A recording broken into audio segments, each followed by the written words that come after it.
तेरा कलाम रहेगा कायम पहाड़ जब ना रहे खुदाया, तेरे मुंह की एक बात भी टलेगी ना चाहे कुछ भी हो। तेरी मान दिए है जिंदा सोने से भी कीमती, मेरा दिल ये दे गवाही है ये किताब अज़ीम।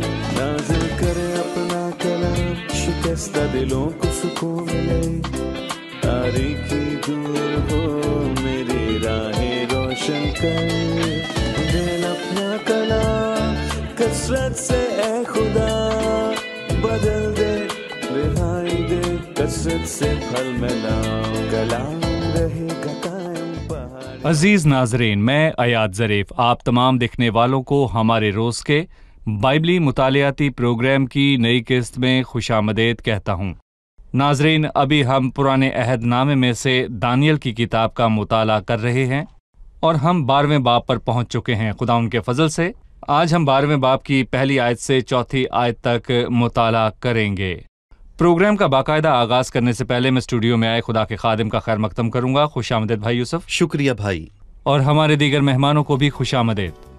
नाजरीन, हम एक छोटे से वक्फे के बाद मुताले का बाकायदा आगाज करेंगे।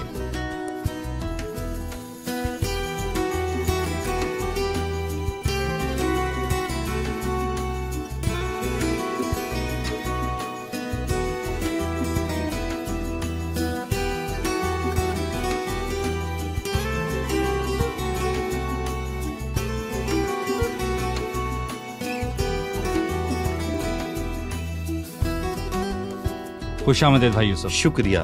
हम 12वें बाब पर पहुंच चुके हैं, यानी दानियल की किताब के आखिरी बाब पर। लेकिन भाई यूसुफ, हम इस अजीम किताब और इस किताब के इख्तिताम पर इसके हवाले से झूठे इल्ज़ामात की तरदीद करेंगे और खुदा ने चाहा तो एक किस्त उन जवाबात के लिए मखसूस करेंगे। आज की किस्त में हम 12वें बाब की पहली 4 आयात का मुताला करेंगे। मैं इनको पढ़ना चाहूँगा, फिर आपसे सवाल करूँगा। और उस वक्त मीकाईल मुकर्रब फरिश्ता जो तेरी कौम के फर्जंदों की हमायत के लिए खड़ा है उठेगा, और वो ऐसी तकलीफ का वक्त होगा कि इब्तदाई अक़वाम से उस वक्त तक कभी ना हुआ होगा। और उस वक्त तेरे लोगों में से हर एक जिसका नाम किताब में लिखा होगा रिहाई पाएगा, और जो खाक में सो रहे हैं उनमें से बहुतेरे जाग उठेंगे, बाज़ हयात अब्दी के लिए और बाज़ रुसवाई और ज़िल्लत अब्दी के लिए। और अहले दानिश नूर फलक की मानंद चमकेंगे, और जिनकी कोशिश से बहुतेरे सादिक होंगे सितारों की मानंद अब्दुल आबाद तक रोशन होंगे। लेकिन तू ए दानियल, इन बातों को बंद कर रख और किताब पर आखिरी ज़माने तक मोहर लगा दे। बतेरे इसकी तफ्तीश व तहकीक करेंगे और दानिश अफजूं होगी। हमें आप पहली आयत के मुतल्लिक बताइए। और उस वक्त मीकाईल मुकर्रब फरिश्ता जो तेरी कौम के फर्जंदों की हमायत के लिए खड़ा है उठेगा। उस वक्त से क्या मुराद है जिसे मुसीबत का वक्त भी कहा गया है? इसका मतलब खात्मे का वक्त है। यहाँ सारा मौजू ही खात्मे के मुतल्लिक है, और पिछले बाब की 40वीं आयत में वाज़े तौर पर लिखा है खात्मे के वक्त। मैं कहूँगा कि जो आयत आपने पढ़ी वो खात्मे के आगाज़ के मुतल्लिक है। और अगर हम मुकाशफा के 12वें बाब की 7वीं आयत को पढ़ें तो मालूम होगा कि वो आखिरी हफ्ते के दरमियान में है, जो कि दानियल के हफ्तों के आखिरी 7 बरस हैं।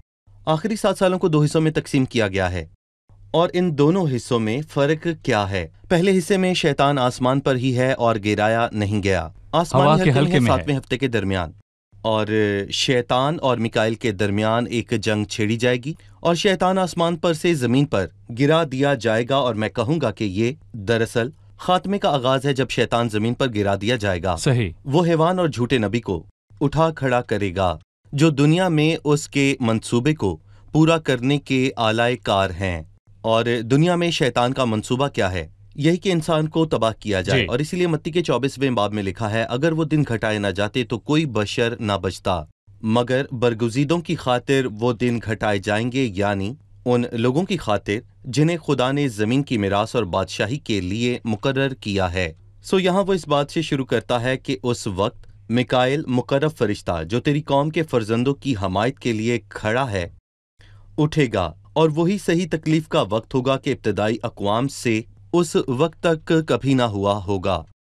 और उस वक्त लोगों में से हर एक जिसका नाम किताब में लिखा होगा वो रिहाई पाएगा, और वो बड़ी मुसीबत है जिसके मुतालिक हम यर्मिया के 30वें बाब की 7वीं आयत में पढ़ते हैं। वो याकूब की मुसीबत का वक्त है पर वो उससे रिहाई पाएगा। और हम मत्ती 24 में और मरकज़ 13 में और मुकाशवा के 7वें बाब में बड़ी मुसीबत के मुतालिक पढ़ते हैं कि ऐसी मुसीबत ना पहले कभी हुई और ना फिर कभी होगी। और यही बात मुकाशवा 3 में लिखी है, मैं भी आजमाइश के उस वक्त तेरी हिफाजत करूंगा जो ज़मीन के रहने वालों के आजमाइश के लिए तमाम दुनिया पर आने वाला है, जिससे खुदावंद ने कलीसिया को बचाने का वादा किया है। खुदावंद ने रिहाई का वादा किया है, लेकिन उसने कहा हर एक जिसका नाम किताब में लिखा होगा रिहाई पाएगा। किस किताब में? हम जानते हैं कि किताब हयात की बात हो रही है। ये वो किताब है जिसमें अब्दी जिंदगी पाने वालों के नाम बिनाए आलम से पेशतर लिखे गए हैं।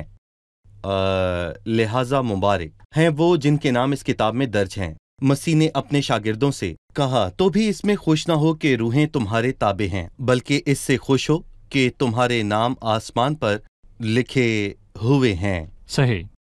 और जो खाक में सो रहे हैं उनमें से बहुतेरे जाग उठेंगे, बाज हयाते अब्दी के लिए और बाज रुसवाई और जिल्लत अब्दी के लिए। मेरा एक सवाल क़यामत के हवाले से है। क्या ये क़यामत मुर्दों की या सोने वालों के बदनों की हकीकी क़यामत है? ऐसा नहीं हो सकता। क्यों? क्योंकि वो कहता है, क्योंकि जो खाक में सो रहे हैं उनमें से बहुतेरे जाग उठेंगे।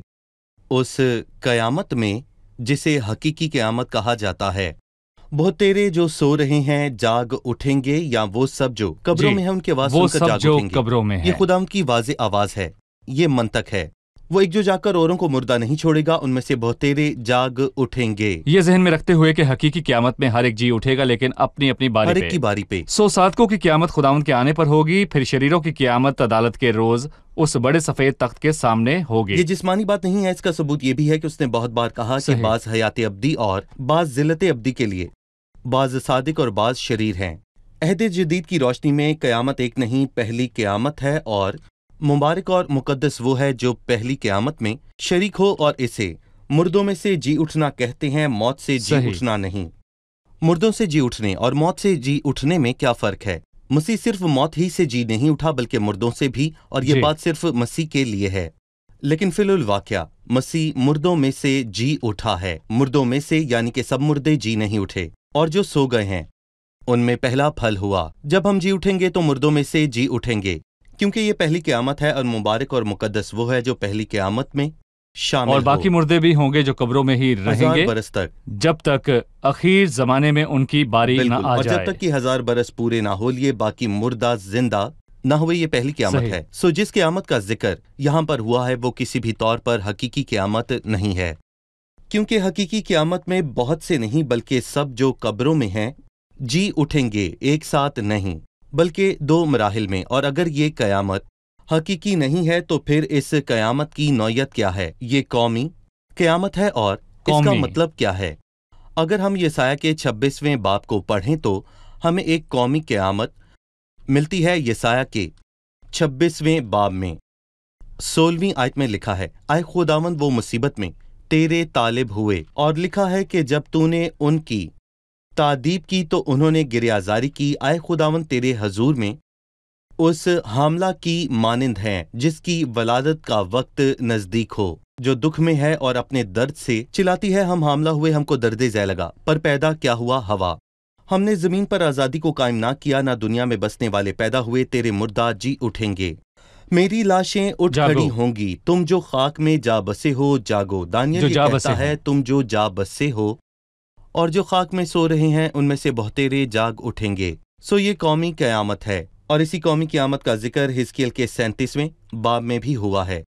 खुदावंद हिजकियेल को सूखी हड्डियों के मुकाम पर ले गया और उससे कहा, ऐ आदमजाद, क्या ये हड्डियां जिंदा हो सकती हैं? और उसने जवाब दिया, आए खुदावंद खुदा तू ही जानता है। तो हिजकियेल ने नबूवत की, और हर एक हड्डी अपनी अपनी हड्डी से, फिर नसें और गोश्त उन पर चढ़ आए, और फिर उन पर चमड़े की पोशिश हो गई, पर उनमें दम न था, और फिर उनमें दम आया। सो ये कौमी क़यामत है, और मौजूदा दौर में इसका इतलाक बुरे नाम सयोनी तहरीक पर होता है, जिसका आगाज 19वीं सदी में हुआ। ये एक कौमी क़यामत है। क्या ये रूहानी है? क्या उन्होंने तौबा की? जवाब कौमी क़यामत उस अंजीर के दरख्त की मानिंद है जिसमें पत्ते तो हैं लेकिन उस पर फल नहीं है। बिल्कुल, ये वही बात है।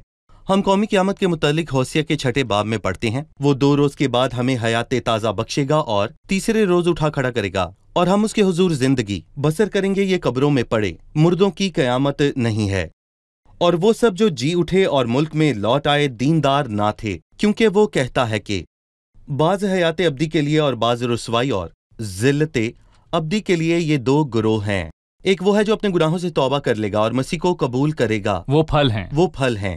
وہ صادق ہیں جو چمکیں گے، لیکن زیادہ تر انکار کی حالت میں رہیں گے، اور افسوس کہ وہ جھوٹے نبی کو مانیں گے۔ وہ بھی جاگ اٹھے تو ہیں، لیکن ابدی ذلت اور ابدی رسوائی کی خاطر۔ یہ قومی قیامت جب یہ لوگ اپنے ملک میں جمع ہوں گے لیکن توبہ کے بغیر، جسے ایسے درخت سے ظاہر کیا گیا ہے جس میں پتے تو ہے مگر پھل نہیں ہے، جب تک بیداری نہ آئے اور وہ خود کو اس بڑی مصیبت میں کفارے کے دن حلیم نہ کریں اور مسیح کو قبول نہ کریں، یعنی مسیحا بادشاہ کو تب ہی ثابت ہوگا کہ حقیقی اہل دانش کون ہیں، جو نور فلک کی مانند چمکیں گے۔ بہرحال ملک میں آنے والوں کی بھی ایک بڑی تعداد جھوٹے نبی کو ماننے والوں کی ہوگی، اور ان کی جو ذلت اور رسوائی کی خاطر جاگ اٹھیں گے۔ ٹھیک ہے، ابھی ہم ایک رپورٹ دیکھیں گے، پھر مطالعے میں مزید آگے بڑھیں گے۔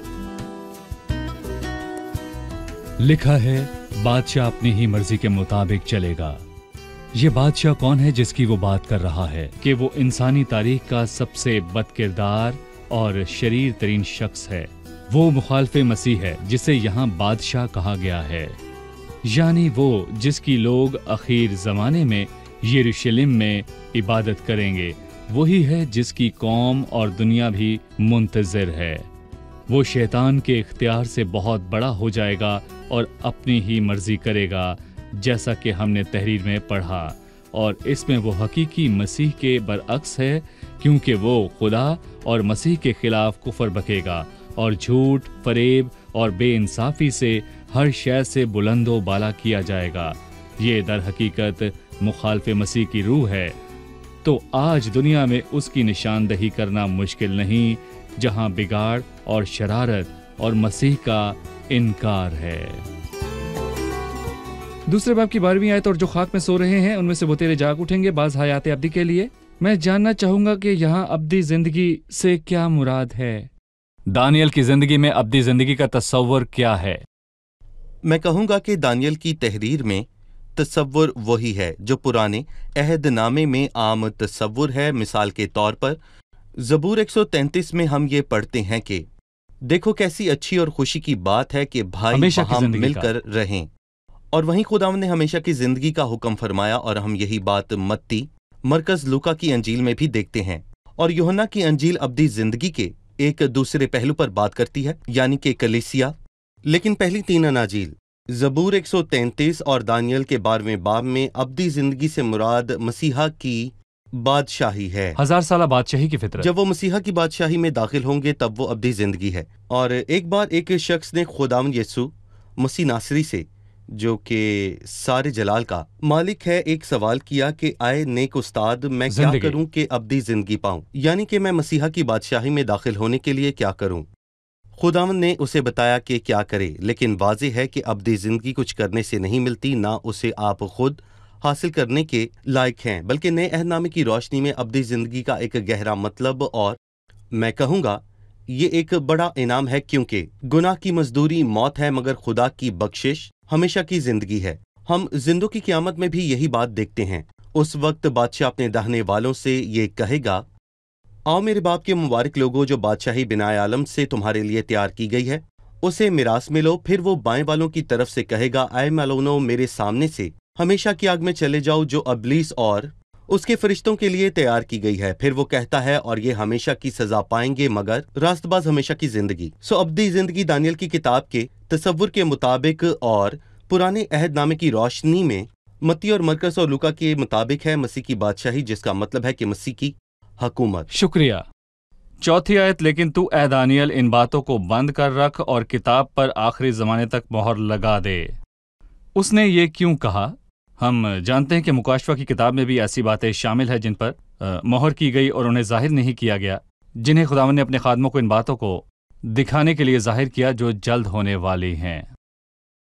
دیکھیں، 70 ہفتوں کی نبوت کے مطابق اس میں بہت وقت باقی تھا، تب بھی 490 برس باقی تھے۔ ساتھ ہی تاریخی واقعات 2000 برس بھی شامل ہیں، اور اس سے پیشتر کے کہ یہ باتیں پوری ہوں، دانیل کو یہ یقین دلایا گیا کہ یہ اس کے دنوں میں واقع نہ ہوگا، اور کہا کتاب پر آخری زمانے تک مہر لگا دے، یعنی وہ آخری زمانے میں پڑھیں گے، صحیح، سمجھیں گے اور اس سے فائدہ اٹھائیں گے، جیسا کہ آپ نے کہا۔ مکاشفہ کی کتاب میں یوحنا سے کہا گیا کہ کتاب کی باتوں کو پوشیدہ نہ رکھ، کیونکہ ہمارے لیے وہ وقت نزدیک ہے، یہاں تک کہ پہلی کلیسیا بھی اپنے ماراناتھا زمانے میں منتظر تھی، یعنی کلیسیا ہمیشہ خدا کی راہ تکتی اور اس کی منتظر رہتی ہے، لہٰذا پوشیدہ نہ رکھ۔ اور ساتھ ہی ہمارے پاس روح القدس ہے جو ہمیں مکاشفہ کی کتاب کو سمجھاتا ہے۔ در حقیقت ہمارے پاس بہت سے لوگ ہیں جنہوں نے ہمارے لیے بیش قیمت کتاب کی تفسیر کی، اور دانیل کی کتاب کی بھی، اور دانیل کے اندر روح القدس سکونت کرتا تھا، کیونکہ روح القدس تب تک بخشا نہ گیا تھا، کیونکہ تب تک مسیح یسوع نے جلال نہ پایا تھا، اور چونکہ ابھی نبوت کے پورے ہونے میں بہت وقت باقی تھا، اس لیے اس سے کہا گیا کہ کتاب پر مہر کر دے، تو نہیں بلکہ وہ لوگ جو آخری زمانے میں آئیں گے اسے پڑھیں گے، اسے سمجھیں گے، جیسا کہ 4 آیت میں لکھا ہے، تیرے اس کی تفتیش اور تحقیق کریں گے اور دانش افزو ہوں گے۔ اس کا کیا مطلب ہے کہ وہ تیرے اس کی تفتیش و تحقیق کریں گے اور دانش افزو ہوں گے؟ کس قسم کی دانش؟ در حقیقت اس آیت کو 2 طرح سمجھا جا سکتا ہے۔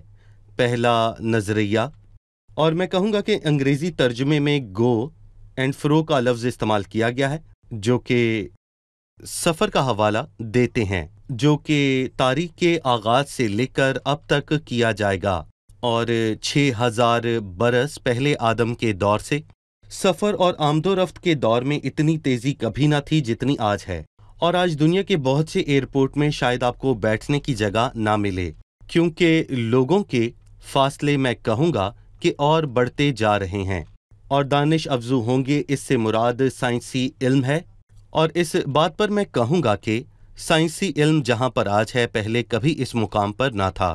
آپ مصر سے کہیں بھی نیوزی لینڈ فری کال کر سکتے ہیں، اور میں کہوں گا کہ یہ ایک وضاحت ہے، لیکن دوسری وضاحت یہ ہے کہ جس کا میں زیادہ قائل ہوں کہ وہ نبوت کی چھان بین کریں گے، صحیح، وہ آخری زمانے میں نبوت کو شوق اور دلچسپی سے پڑھیں گے۔ ہم آخری زمانے میں جی رہے ہیں، جو ہم پر یہ واضح طور پر ظاہر کرتی ہے کہ ہماری نجات بہت زیادہ نزدیک آ پہنچی ہے۔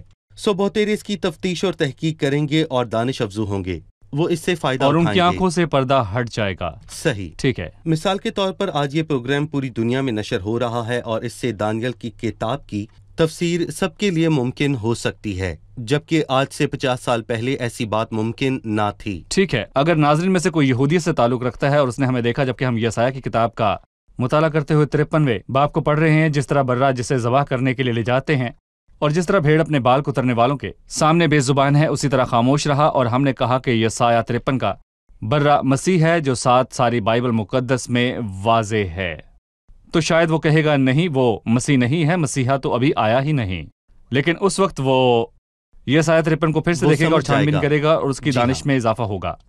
اس وقت وہ دانیل 12 کو دیکھے گا اور اس کی دانش میں اضافہ ہوگا۔ یقیناً بائبل کے حوالہ جات کو دیکھنے کا مستقبل سے تعلق ہے، جبکہ لوٹ کے آنے والی قوم بائبل کی چھان بین کرے گی اور اپنی دانش میں اضافہ کرے گی، لیکن وہ مسیح کو قبول کریں گے جو پرانے عہد نامے کی نبوتوں کی بنیاد ہے۔ لیکن عام طور پر بائبل کا علم و دانش کے حصول میں کیا کردار ہے؟ در حقیقت خداوند کے معاملات کو اندازوں اور ادراک سے سمجھا نہیں جا سکتا، یہ ناممکن ہے۔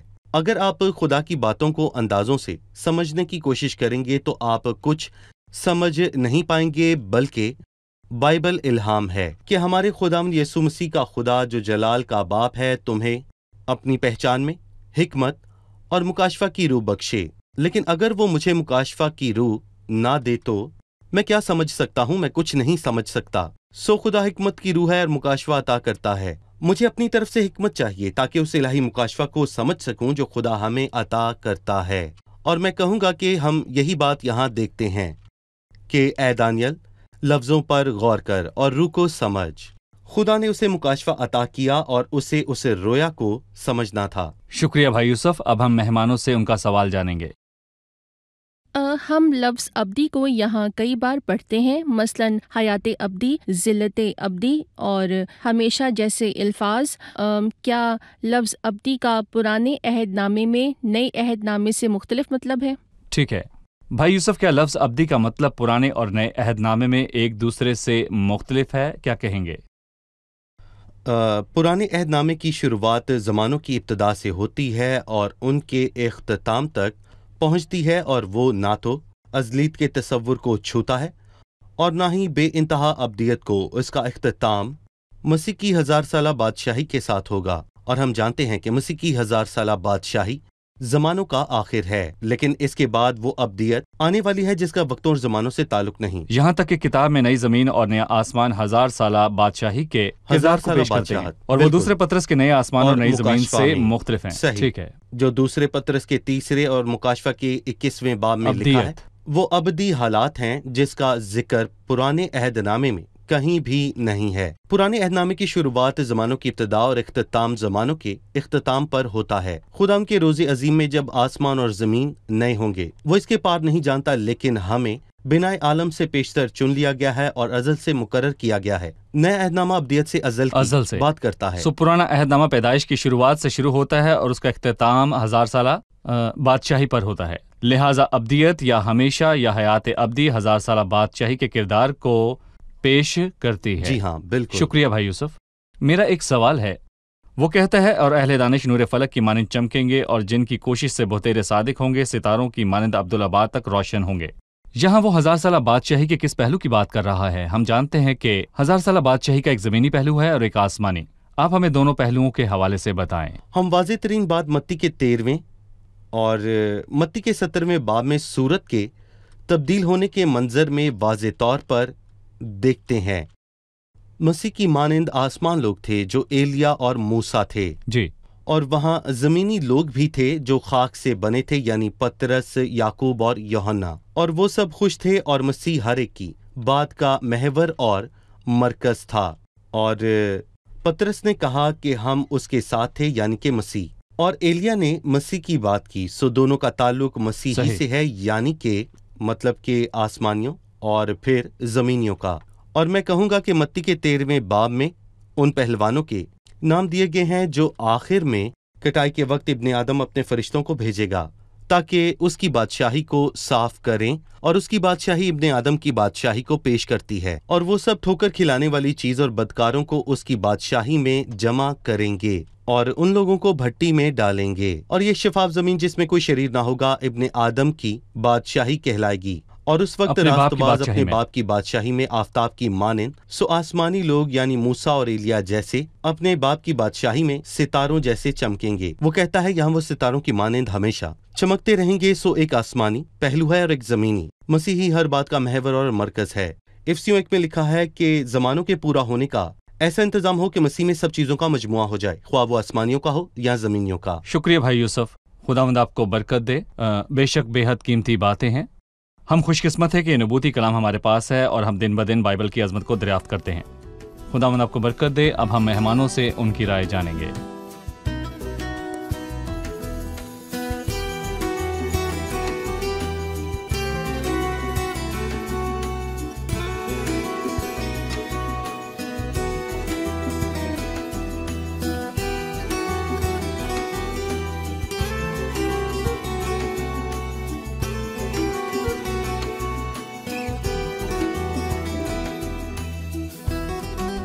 आप तैयार हैं? दूसरी आयत में लिखा है, और जो खाक में सो रहे हैं उनमें बुतेरे जाग उठेंगे। दानियल किस क़यामत की बात कर रहा है? यहाँ वो हकीकी क़यामत की बात नहीं कर रहा बल्कि कौमी क़यामत की बात कर रहा है, जैसा कि यसाया 26 और हिजकियेल 37 में जिक्र किया गया है। ठीक है, कौम की क़यामत और उनका मुल्क में लौट आना, लेकिन दानियल दिली तौबा के बगैर दिली तौबा मुस्तकबिल में होगी। सही। जी भाई यूसुफ, जी बिल्कुल सही। अगली बात, वो बराए नाम अब्दी जिंदगी की बात करता है। पुराने अहदनामे की अमूमी तहरीर में और खासकर दानियल की किताब में अब्दी जिंदगी का क्या तस्वुर है? पुराने अहदनामे में अब्दी ज़िंदगी का तस्वर, जो कि यहाँ दानियल में या ज़बूर 133 में और पहली 3 अनाजील में भी मौजूद है, वो मसीह की बादशाही को पेश करता है। वो शख्स जिसने मसीह से कहा कि मैं क्या करूँ कि अब्दी ज़िंदगी पाऊँ, उसका मतलब ये था कि मैं मसीहा की बादशाही में कैसे दाखिल हूँ। लेकिन नए अहदनामे या खासकर यूहन्ना की इंजील में ये खुदा की तरफ से ये मुफ्त इनाम है, ये खुदा की हयात है। ठीक है भाई यूसुफ? बिल्कुल ठीक है, सही। आप सबका शुक्रिया भाई यूसुफ, आपका भी शुक्रिया।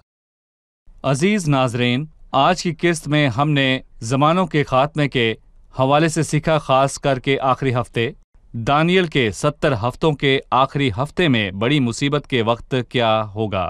جبکہ کلیسیا زمین سے اٹھا لی جائے گی تو بڑی مصیبت آئے گی جس کے متعلق بائبل کہتی ہے، اور وہ ایسی تکلیف کا وقت ہوگا ابتدائی اقوام سے اس وقت تک کبھی نہ ہوا ہوگا۔ اس مصیبت کا مقصد یہ ہے کہ خدا کے لوگ جن کے پاس مسیح آیا لیکن انہوں نے اسے رد کیا، وہ مصیبت کی آگ میں داخل ہوں گے اور خداوند ان سے دلی توبہ کروائے گا، اور وہ 1000 سالہ بادشاہی کی برکتوں میں شامل ہو سکیں گے، جسے یہاں ابدی زندگی کہا گیا ہے۔ ہم جانتے ہیں کہ جب یہ لوگ ملک میں لوٹ کر آئے تو ایک قومی قیامت ہوگی، لیکن اب جب کہ وہ ملک میں ہے تب بھی ان میں دم نہیں ہے، کیونکہ انہوں نے اب تک مسیح کو قبول نہیں کیا۔ لیکن اس بڑی مصیبت کے وقت جب وہ کتابوں اور نبوتوں کی چھان بین کریں گے، ان کی دانش میں اضافہ ہوگا اور ان کی آنکھیں کھلیں گی، اور مسیح کی ذات بطور منجی اور بادشاہ انہیں دکھائی دے گی۔ تب ان میں زندگی آئے گی اور وہ 1000 سالہ بادشاہی کے وقت ابدی زندگی کی بھرپوری میں داخل ہوں گے۔ ناظرین، میں آپ کو بتانا چاہوں گا کہ ہمارے ہاتھوں میں خدا کی کتاب ہے، اور جو کوئی بائبل پر غور کرتا ہے اپنے علم میں اضافہ کرتا ہے۔ یہ بہت خطرناک ہے کہ آپ کے پاس علم کا بہت بڑا خزانہ ہو لیکن آپ اسے کھولتے نہ ہو۔ میں بائبل کو کھولنے میں آپ کی حوصلہ افزائی کروں گا کہ مطالعے میں ہمارے ساتھ شریک رہیں، اور اگر آپ کا کوئی سوال ہو تو ہمیں ضرور بھیجیں، ہم اس کا جواب آپ کو ضرور دیں گے۔ اگلی قسط میں پھر ملاقات ہوگی۔ خداوند آپ سب کو برکت دے۔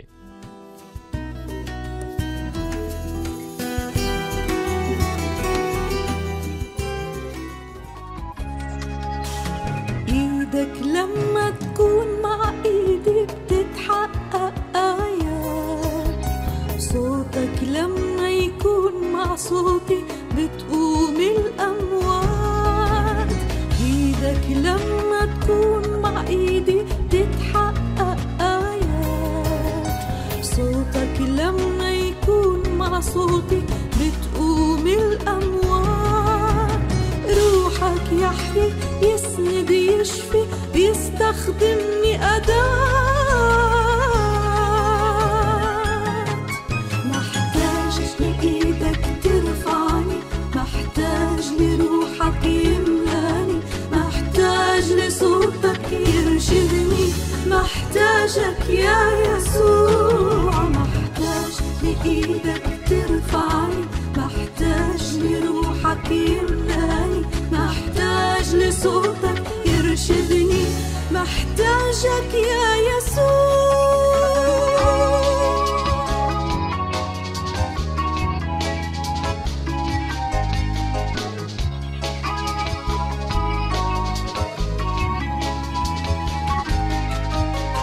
وحدك ربي ما في غيرك يرافقني على طول، حكمة بتعطي قوة ونعمة أبدا ما بتزول. وحدك ربي ما في غيرك يرافقني على طول، حكمة بتعطي قوة ونعمة أبدا ما بتزول. أنا رح أمشي خطوة في خطوة معك لو للمجهول.